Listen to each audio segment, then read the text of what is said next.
الحمد لله نحمده ونستعينه ونستغفره ونؤمن به ونتوكل عليه ونعوذ بالله من شرور أنفسنا ومن سيئات أعمالنا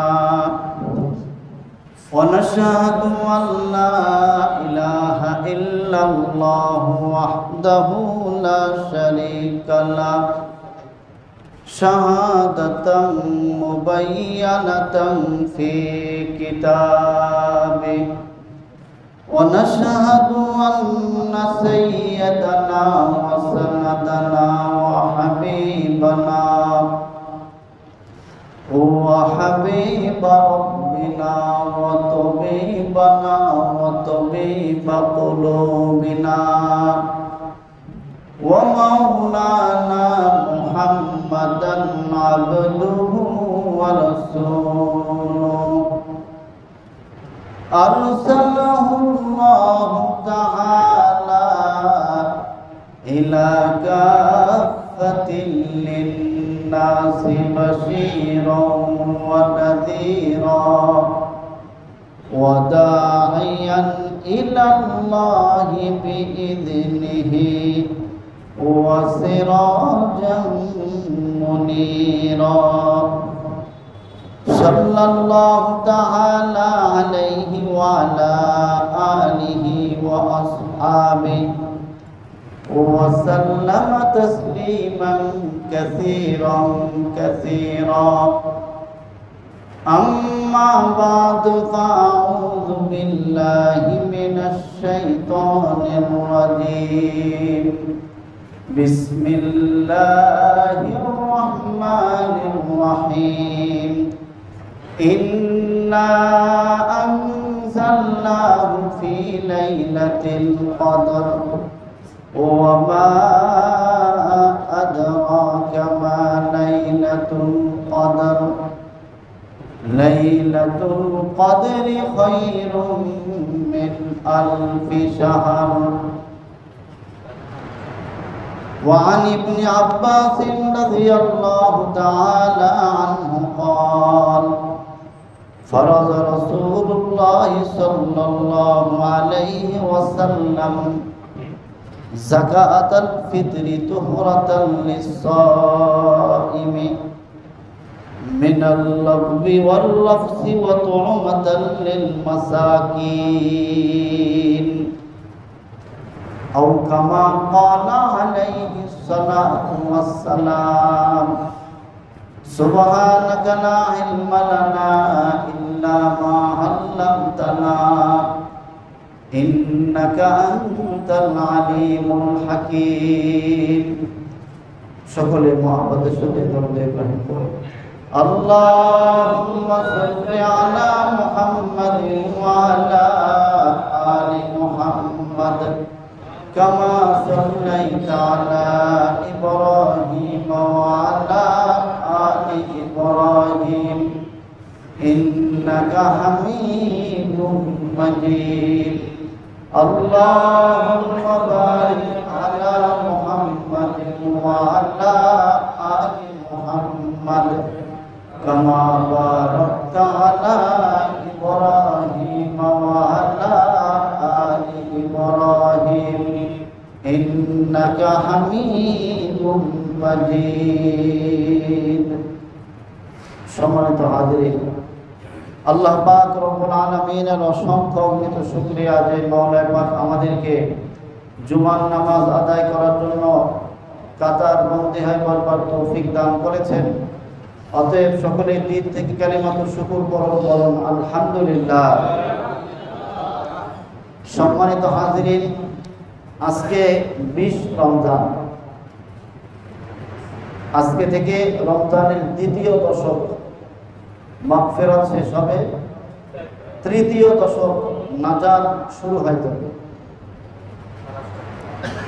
এই তৃতীয় দশকে মোটামুটি 3টা গুরুত্বপূর্ণ আমল রয়েছে। একটা হলো সাদাকাতুল ফিতর,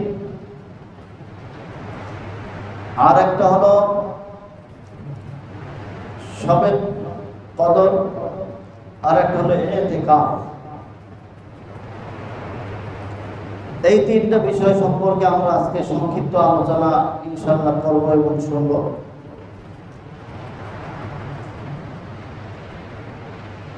আল্লাহ পাক রব্বুল আলামিন আমাদের উপর রোজা যেরকম ফরজ করেছেন, তো রোজার মধ্যে যদি কোনো ত্রুটি হয়, কমি এবং খামি হয়, সেটা পূরণ করার ব্যবস্থা আল্লাহ তাআলা করে দিয়েছেন। বলেন সুবহানাল্লাহ। আমাদের নবীজি সাল্লাল্লাহু আলাইহি ওয়াসাল্লাম বলেছেন, যে আমার উম্মত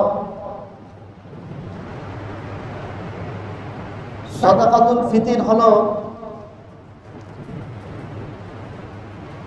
রোজাদারের যদি কোনো ত্রুটি এবং বিচ্যুতি হয়, সেটা ক্ষতিপূরণ এবং পবিত্রতা হিসাবে সাদাকাতুল ফিতর। সুবহানাল্লাহ। ওয়াতুরমাতাল লিল মাসাকিন, এবং মিসকিন যারা গরিব দুঃখী, তারা যাতে ঈদের দিন ভালো খাবারের ব্যবস্থা হয়, আয়োজন হয়, এজন্য তাদের ভালো খাবারের ব্যবস্থার একটা মাধ্যম। এই দুইটা কারণে রোজাদার তাদের রোজার ত্রুটিগুলোও মুক্ত হইতে পারল, আবার মাঝখান দিয়ে গরিব দুঃখী যারা আছে তারা একটু স্বাবলম্বী হইল। এজন্য হলো সাদাকাতুল ফিতর। নামাজের মধ্যে যেমন, যদি নামাজ যখন আমরা পড়ি, নামাজের মধ্যে ত্রুটি হইলে সেজদায় সাহু দেই, শেষে ডান দিকে সালাম ফিরিয়ে দুইটা সেজদা সাহু দিয়ে দেই। এইরকম সাদাকাতুল ফিতর হলো রোজার মধ্যে যদি কোনো ভুল হয়, তাহলে সেটাকে শুদ্ধ করা। মোট কথা, রোজার পূর্ণতা অর্জনের জন্য সাদাকাতুল ফিতরকে আল্লাহর হাবিব মুহাম্মদুর রাসূলুল্লাহ সাল্লাল্লাহু আলাইহি ওয়াসাল্লাম আমাদের উপর ওয়াজিব করেছেন, ফরজ করেছেন। যে হাদিস আমি পড়েছি, নবীজি বলেছেন, ফরাজ রাসূলুল্লাহ সাল্লাল্লাহু আলাইহি ওয়াসাল্লাম যাকাতুল ফিতর তুহরাতান লিস-সাইম। রোজাদারের ত্রুটি দূর করে। আর একটা হলো ওয়াতুরমাতাল লিল মাসাকিন, মিসকিনদের জন্য খাবারের ব্যবস্থা, গরিবদের জন্য ভালো খাবারের ব্যবস্থা, গরিবদের জন্য একটি খরচ করার একটা মাধ্যম হলো সাদাকাতুল ফিতর।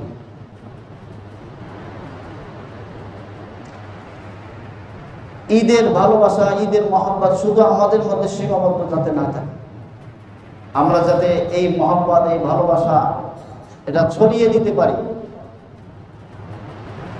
সেদিন যাতে সবাই আনন্দ করতে পারে, এজন্য সাদাকাতুল ফিতর আদায় করা। সাদাকাতুল ফিতর প্রত্যেক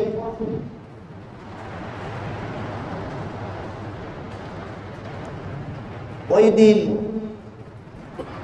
সুবহে সাদিকের পর থেকে যারাই দুনিয়াতে আসবে তাদের উপর সাদাকাতুল ফিতর। বড়রা তো নিজেরাই আদায় করবে, নাবালকদের পক্ষ থেকে অভিভাবকরা আদায় করে দেবে। গম, আটা, ময়দা এগুলো হলো অর্ধ সা, 1 কেজি 635 গ্রাম। সেই হিসাবে বর্তমান সময়ের দাম অনুযায়ী ইসলামিক ফাউন্ডেশন বলছেন যে 110 টাকা, এটা হলো সর্বনিম্ন। যদি গম, আটা অথবা এগুলো দিয়ে যে কেউ দেয়, আর যদি কেউ খেজুর, জব এগুলো দিয়ে দিতে চায়, এটা হলো 1 সা, যেটার পরিমাণ হলো 3 কেজি 279 গ্রাম।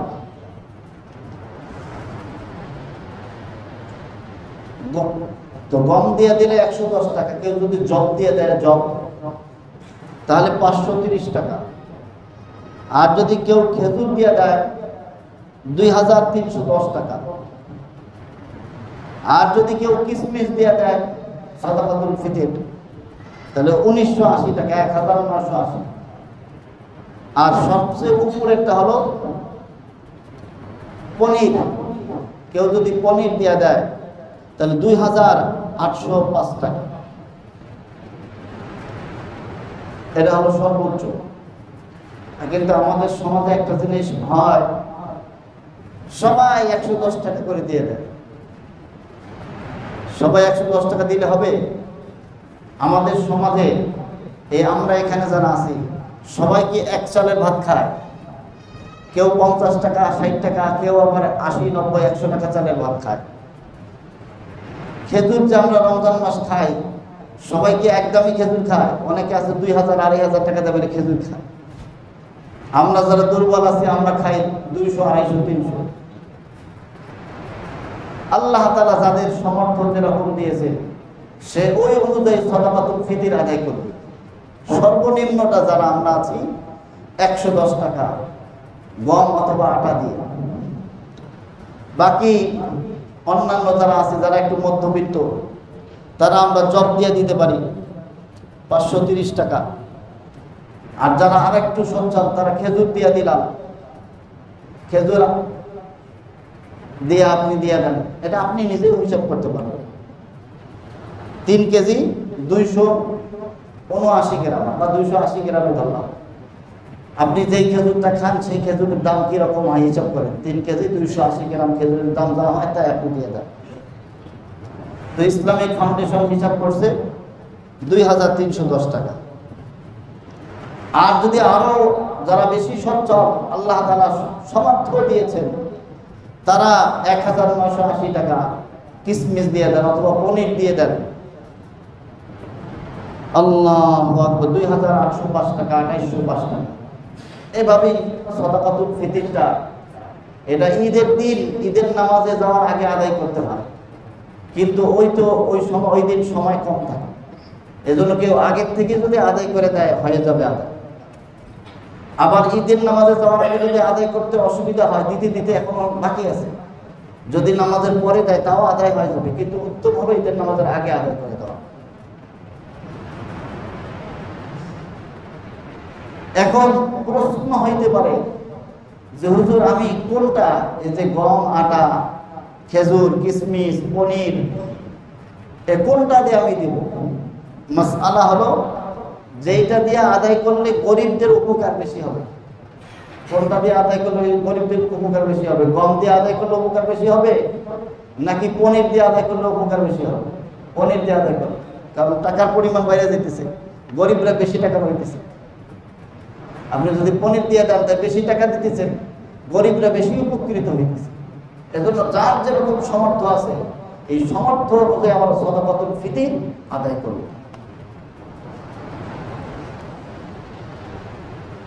এটা হলো নিয়ম।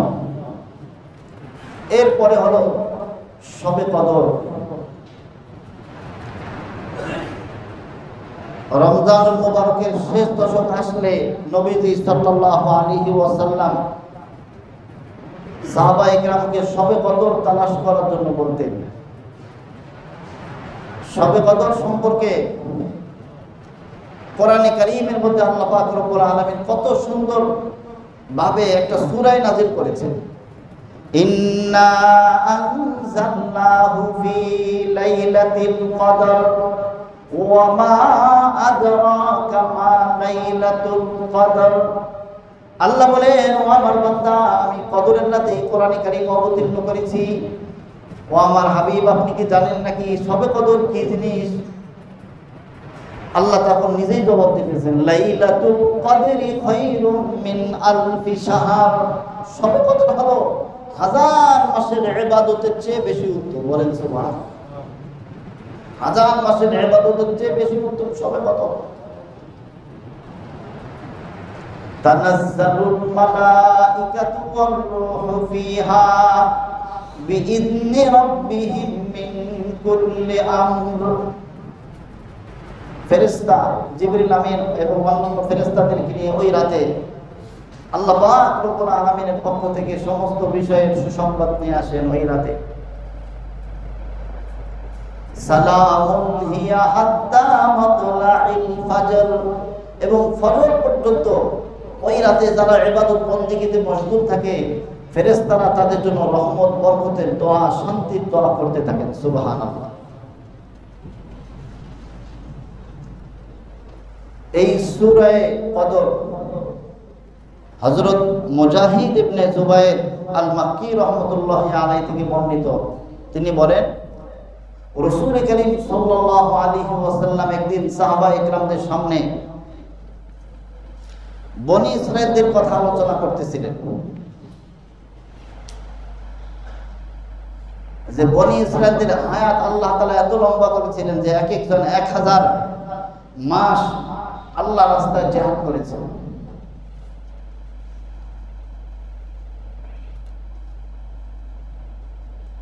তো সাহাবায়ে কেরাম রাদিয়াল্লাহু তাআলা আলাইহিম আজমাইন এটা শুনে আশ্চর্য হয়ে গেলেন যে 1000 মাস আল্লাহ রাস্তায় জিহাদ করছে, এত নেক আমল তারা করতে পারছেন, আর আমাদের হায়াত এত কম, আমরা কোনো আমল করতে পারি না, আমাদের অল্প হায়াত। তখন আল্লাহ পাক রব্বুল আলামিন সূরা কদর জিবরিল আমিনের মাধ্যমে রাসূল করিম সাল্লাল্লাহু আলাইহি ওয়াসাল্লামের কাছে অবতীর্ণ করেন। বলেন সুবহানাল্লাহ। আল্লাহ তাআলা জানায় দিলেন, ও আমার হাবিবের সাহাবী, তোমরা টেনশন করিও না। বনি ইসরাইল এত লম্বা হায়াত পাইতো, 1000 মাস তারা আল্লাহর রাস্তায় জিহাদ করতো, আর তোমাদেরকে আমি এমন একটা রাত দিয়া দিলাম, ওই রাতে যদি তোমরা ইবাদত করো তোমাদের 1000 মাসের ইবাদতের চেয়েও উত্তম হবে। বলেন সুবহানাল্লাহ। ইন্না আনজালনাহু ফি লাইলাতিল কদর ওয়া মা আদরাকা মা লাইলাতুল কদর লাইলাতুল কদরি খায়রুম মিন আলফি শাহর। দ্বিতীয় আরেকটা তাফসীর এসেছে হযরত আলী ইবনে উরওয়াহ থেকে বর্ণিত। তিনি বলেন, নবীজি সাল্লাল্লাহু আলাইহি ওয়াসাল্লাম একদিন সাহাবায়ে কেরামদের সামনে 4 জন পয়গম্বর, 4 জন আল্লাহর পয়গম্বরের কথা আলোচনা করলেন, যারা প্রত্যেকে 80 বছর আল্লাহ পাক রব্বুল আলামিনের ইবাদত একাধারে করেছে। হযরত জাকারিয়া, হযরত আইয়ুব, হযরত হিজকিল এবং হযরত ইউসা, এই 4 জন পয়গম্বরের কথা সাহাবায়ে কেরামদের সামনে আলোচনা করলেন। সাহাবায়ে কেরাম রাদিয়াল্লাহু তাআলা আলাইহিম আজমাইন এটা শোনার পরে তারা আশ্চর্যান্বিত হলেন। একাধারে 80 বছরের উপরে ইবাদত করেছেন তারা। তখন জিবরিল আমিন সাহাবায়ে কেরামের অন্তরের ব্যথা, অন্তরের অস্থিরতাকে সান্ত্বনা হিসাবে সূরা কদর নবীজি সাল্লাল্লাহু আলাইহি ওয়াসাল্লামের কাছে নিয়ে আসলেন। বললেন, ও আমার হাবিব, আপনার উম্মত যদি একটা রাত আমি এমন দামি রাত দিয়ে দিয়েছি, ওই রাতে যদি আপনার উম্মত ইবাদত করে তাহলে 80 বছর কেন, 1000 মাস, এটা 83 বছর হয়। 83 বছরের ইবাদতের চেয়েও বেশি উত্তম হবে। সুবহানাল্লাহ। 1000 মাস, এটা 83 বছর 4 মাস হয়। আর আল্লাহ তাআলা তো বলেন খায়রুম মিন আলফি শাহর, 1000 মাস থেকেও উত্তম। কত উত্তম আল্লাহ জানেন না, আল্লাহ বলেন নাই, আমরা জানি না, আল্লাহ জানেন কত উত্তম, অনেক উত্তম। তাহলে 83 বছর 4 মাসের ইবাদতের চেয়ে উত্তম ওই রাত যদি আমরা পাই, ওই রাতের ফজিলত কেমন? হযরত আবু হুরায়রা রাদিয়াল্লাহু তাআলা আনহু থেকে বর্ণিত হাদিস, قال رسول الله صلى الله عليه وسلم من قام ليلة القدر إيمانا واحتسابا غفر له ما تقدم من ذنبه। হযরত আবু হুরায়রা রাদিয়াল্লাহু তাআলা আনহু থেকে বর্ণিত, তিনি বলেন, নবীজি সাল্লাল্লাহু আলাইহি ওয়াসাল্লাম বলেছেন, যে ব্যক্তি ঈমানের সাথে সওয়াবের উদ্দেশ্যে কদরের রাতে ইবাদত বন্দেগী করবে, আল্লাহ তাআলা তার পিছনের জীবনের সমস্ত গুনাহকে মাফ করে দিবেন। সুবহানাল্লাহ। এখন এই লাইলাতুল কদর যে হবে, এটা কোন রাতে? এজন্য হযরত আম্মা জান আয়েশা সিদ্দিকা রাদিয়াল্লাহু তাআলা আনহা উনি নবীজিকে জিজ্ঞাসা করতে, ইয়া রাসূলুল্লাহ, কোন রাতে শবে কদর হবে? তো নবীজি সাল্লাল্লাহু আলাইহি ওয়াসাল্লাম বলছেন, عن عائشة رضي الله تعالى عنها أن رسول الله صلى الله عليه وسلم قال تحروا ليلة القدر في البدر من العشر الأواخر من رمضان নবীজি বলেন আয়েশা রমজানের শেষ দশকের বেজর রাতগুলোতে শবে কদর তালাশ করো। রমজানের শেষ দশকের বেজর রাত, এই রাতগুলোতে শবে কদর তালাশ করো। তাহলে মোটামুটি একটু সহজ হয়েছে। কেন শবে কদর আছে রমজানে, এটা আমরা পাইছি কোরআন শরীফের মধ্যে, কিন্তু কোন রাতে এটা পাই না, এটা এই হাদিস দ্বারা পাই না। বুখারী শরীফের 2017 নম্বর হাদিস, নবীজি বলছেন যে রমজানের শেষ দশকের বেজর রাত। তাহলে কমে গেল, সময় কমে গেল। শেষ দশক 10 দিন, 10 দিনের মধ্যে 5টা রাত বেজর রাত। এই বেজর রাতগুলোতে শবে কদর তালাশ করা। এখন আলামত কি? এই রাতের আলামতও আছে, হাদিসের মধ্যে আসছে, জামিয়া সগীরের হাদিস। নবীজি বলছেন লাইলাতুল কদরে লাইলাতুন বারজাতা লা হারাতা ওয়ালা বারিদাতা। কদরের রাতটা এমন রাত হবে যেটা নাতিশীতোষ্ণ, মানে যেটা গরমও না ঠান্ডাও না, বেশি গরমও না বেশি ঠান্ডাও না, এরকম রাত হবে কদরের রাত। নাতিশীতোষ্ণ অর্থাৎ বেশি গরমও না বেশি ঠান্ডাও না। আম্মা জান আয়েশা নবীজিকে জিজ্ঞাসা করতে, ইয়া রাসূলুল্লাহ, কদর যদি আমি পাই, শবে কদর, কদরের রাত যদি আমি পাই, আমি কি দোয়া করব? রাসূল করিম সাল্লাল্লাহু আলাইহি ওয়াসাল্লাম আম্মা জান আয়েশাকে বলেন, কুলি আল্লাহুম্মা ইন্নাকা আফুউন তুহিব্বুল আফওয়া ফাফু আন্নী। ও আয়েশা, তুমি দোয়া করবে, হে আল্লাহ, নিশ্চয় আপনি ক্ষমাশীল, ক্ষমা করতে পছন্দ করেন, সুতরাং আপনি আমাকে ক্ষমা করে দেন। একজন মুসলমানের বাড়ি গাড়ি, টাকা পয়সা, ক্ষমতা, ধন দৌলত, এর চেয়ে সবচেয়ে গুরুত্বপূর্ণ জিনিস হলো ক্ষমা। আল্লাহ যদি আমাদেরকে ক্ষমা করে দেন, তাহলে আর কোনো কিছু নাই এর চেয়ে দামি। দুনিয়াও সফল, আখিরাতেও সফল। এজন্য নবীজি দোয়া শিখিয়ে দিলেন, কুলি, তুমি বলো, আল্লাহুম্মা ইন্নাকা আফুউন তুহিব্বুল আফওয়া ফাফু আন্নী। হে আল্লাহ, আপনি ক্ষমাশীল, ক্ষমা করতে পছন্দ করেন, সুতরাং আপনি আমাকে ক্ষমা করে দেন। মুহতারাম হাজিরিন, এজন্য রমজানের শেষ দশক আজকে সূর্য ডুবার পর থেকে শুরু হবে। বেজর রাতগুলোতে একটু ইবাদত বন্দেগী করব তো ইনশাআল্লাহ। হ্যাঁ, বেজর রাতগুলোতে একটু নফল ইবাদত বাড়াই দিন। কাবা শরীফের ইমাম উনি বলেন যে বেজর রাতগুলা কেন, রমজানের শেষ দশকের প্রত্যেকটা রাতে আমরা কিছু আমল বেশি করব। যেমন আপনি একটু প্রত্যেক রাতে একটু করে দান করেন, যদি 1 টাকাও দান করেন, আর ওই রাতে যদি শবে কদর হয়ে যায়, তাহলে 1000 মাস 1 টাকা করে দান করলে যে সওয়াব, তার চেয়ে বেশি সওয়াব হবে। প্রত্যেক রাতে 2 রাকাত করে, কমপক্ষে 2 রাকাত করে নফল নামাজ পড়েন, তাহলে যদি ওই রাতে শবে কদর হয়ে যায়, 1000 মাস 2 রাকাত নফল নামাজ পড়লে যে ইবাদত, যে সওয়াব হবে, তার চেয়ে বেশি সওয়াব হবে। প্রত্যেক রাতে কিছু করে কোরআনে কারীম তেলাওয়াত করেন, সূরা ইখলাস পারেন, ওইটাও তেলাওয়াত করেন। 1000 মাস একবার করে সূরা ইখলাস পড়লে যেই সওয়াব, তার চেয়ে বেশি সওয়াব আপনি পাবেন। এজন্য রমজানের শেষ দশকের রাতগুলোকে কাজে লাগাবো তো ইনশাআল্লাহ। বিশেষ করে সাহারির সময় উঠি, সাহারি খাওয়ার আগে 2 রাকাত 4 রাকাত নামাজ পড়ি, নামাজ পড়ে তারপর সাহারি খাই। রাতে ঘুমানোর আগে কিছু না বলে ইবাদত করি, কিছু কোরআন শরীফ তেলাওয়াত করি এবং কিছু দান খয়রাত করি। আল্লাহ তাআলা আমাদের সকলকে তৌফিক দান করুন।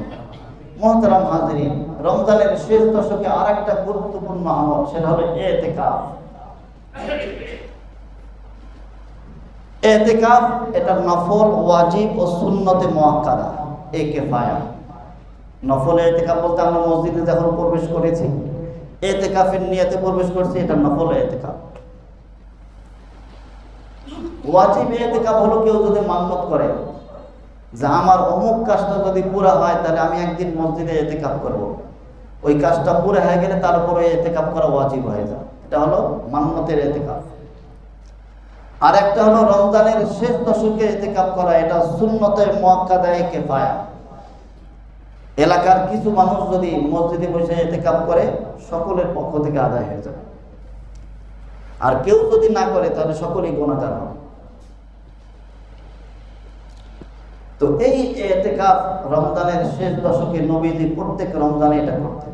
বিশেষ করে নবীজির ওফাতের আগের বছর তো নবীজি পুরা রমজানে ইতিকাফ করছেন। এজন্য আমরা ইতিকাফের নিয়ত করি, কত সময় নষ্ট করি। আপনি যদি এখন অসুস্থ হন, যদি ঢাকা মেডিকেলে আপনাকে ভর্তি করা হয়, ডাক্তার বলবে যে 1 মাস রাখতে হবে। থাকতে হবে কি হবে না? মেডিকেলে 1 মাস থাকতে হবে, কোনো উপায় নাই। আপনি তখন আর বলতে পারবেন না, না ডাক্তার সাহেব আমি থাকতে পারবো না। আপনি চিন্তা করেন, আরে আমার তো সুস্থতা দরকার। আপনার আখিরাতের সুস্থতাও দরকার আছে, আখিরাতকে স্বাবলম্বী করার দরকার আছে।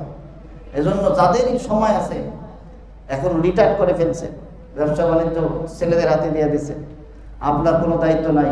আপনি শুধু মসজিদে আসা যাওয়া করেন, খাওয়া দাওয়া করেন, বাস আপনি ইতিকাফে বসে যান। যারা ব্যস্ত আছি, ব্যস্ততা পরিহার করে 10টা দিন আল্লাহর ঘরে সময় দিই, কি যে মজা, কি যে স্বাদ, এটা একবার বসে থেকে। ইতিকাফ করলে অনেকগুলো লাভ হবে। 1 নম্বর লাভ হবে গুনাহ থেকে মুক্তি পাওয়া যাবে, এটা নিশ্চিত। কারণ মসজিদে তো আর কোনো গুনার পরিবেশ নাই, মসজিদে শুধু নেক আমলের পরিবেশ। এজন্য মসজিদে যদি আপনি থাকেন 10টা দিন, তাহলে ওই 10টা দিন এবং রাত আপনার দ্বারা কোনো গুনাহ হবে না। কাল কিয়ামতের ময়দানে আল্লাহ কিন্তু বলতে পারবেন যে আল্লাহ এমন 10টা দিন আমি অতিবাহিত করেছি, গুনাহমুক্ত 10টা দিন আমি প্রত্যেক রমজানে অতিবাহিত করেছি। আল্লাহ তাআলা এই ওসিলায় আপনাকে মাফ করে দিবেন, বলেন সুবহানাল্লাহ। 2 নম্বর লাভ, عن ابن عباس رضي الله تعالى عنه عن النبي صلى الله عليه وسلم قال في المعتكف المعتكف هو يعتكف من الذنوب ويجري له من الحسنات كعامل الحسنات كلها। হযরত ইবনে আব্বাস রাদিয়াল্লাহু তাআলা আনহুমা থেকে বর্ণিত, নবীজি বলেন, একজন ইতিকাফকারী সমস্ত গুনাহ থেকে সে বেঁচে থাকে। আর ইতিকাফ করা অবস্থায় মসজিদের বাহিরে যত নেক আমল আছে, সমস্ত নেক আমলের সব তার আমলনামায় দিয়ে দেওয়া হয়। সুবহানাল্লাহ। যেমন রাস্তা দিয়ে হাইটে গেলে আমরা একজন আরেকজনকে সালাম দেই, কিন্তু ইতিকাফকারী তো মসজিদে বসার কারণে সালাম দিতে পারতেছে না, কিন্তু সালাম দিলে যেই সব, সেই সব তার আমলনামায় আল্লাহ দিয়ে দিবেন। জানাজা আমরা তো ঢাকা শহরে মসজিদে পড়ি, কিন্তু যদি মসজিদ নিয়ম তো হলো বাহিরে পড়া। জানাজা বাহিরে হইতেছে, কিন্তু ইতিকাফকারী তো জানাজা অংশগ্রহণ করতে পারতেছে না, কিন্তু জানাজা যে সওয়াব হবে ইতিকাফকারীকে আল্লাহ তাআলা এখানে মসজিদে বসে থাকা অবস্থায় সওয়াব দিয়ে দিবে। একজন লোক অসুস্থ, রোগী দেখতে গেলে অনেক সওয়াব। ইতিকাফকারী তো রোগী দেখতে যাইতে পারতেছে না, কিন্তু রোগী দেখতে গেলে যে সওয়াব আল্লাহ তাআলা ইতিকাফকারীকে এই মসজিদে বসে থাকা অবস্থায় দিয়ে দিবেন। সুবহানাল্লাহ।